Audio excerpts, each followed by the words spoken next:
L'histoire de la Chine a été bouleversée par un homme au destin exceptionnel, Qin Shi Huang.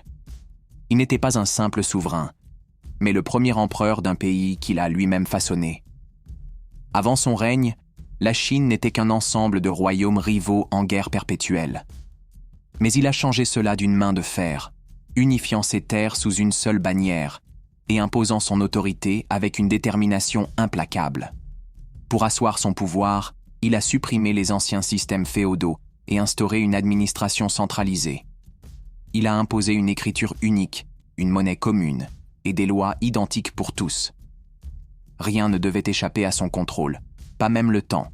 Il a harmonisé les poids et mesures et fait construire un réseau de routes reliant chaque coin de son empire. Grâce à lui, la Chine est devenue une nation forte et unie, un exploit jamais accompli auparavant. Mais son ambition ne s'est pas arrêtée là. Pour protéger son empire des invasions, il a lancé l'un des projets les plus grandioses de l'histoire, la construction de la Grande Muraille.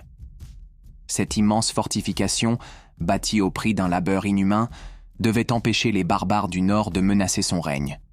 Et pour s'assurer une gloire éternelle, il a fait ériger un mausolée colossal, veillé par des milliers de soldats de terre cuite, une armée figée dans l'éternité. Qin Shi Huang était un visionnaire, mais aussi un tyran redouté. Son règne, marqué par des réformes radicales et une autorité absolue, a laissé une empreinte indélébile dans l'histoire. Son empire lui a survécu, et aujourd'hui encore, son nom résonne comme celui de l'homme qui a donné naissance à la Chine telle que nous la connaissons. Qin Shi Huang n'était pas seulement un conquérant et un bâtisseur, il était aussi un tyran redouté.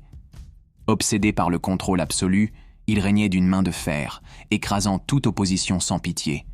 Ceux qui osaient contester son pouvoir disparaissaient dans l'ombre des cachots ou périssaient sous la torture.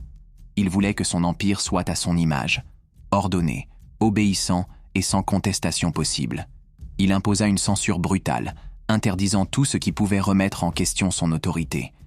Il fit brûler des milliers de livres, effaçant des siècles de savoirs jugés inutiles ou dangereux pour son règne.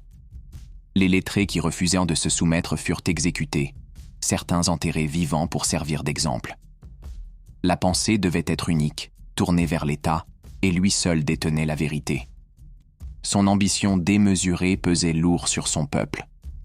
La construction de la Grande Muraille et de son gigantesque mausolée coûta la vie à des milliers de travailleurs, condamnés à l'épuisement et à la faim. Des hommes étaient arrachés à leurs familles, envoyés sur ces chantiers monstrueux où ils mouraient dans l'indifférence. Son désir d'immortalité l'obsédait tellement qu'il consacra les dernières années de sa vie à la recherche d'un élixir lui promettant la vie éternelle. Mais cette quête fut vaine. Ironiquement, ce sont probablement les potions de mercure censées prolonger son existence qui l'ont empoisonné.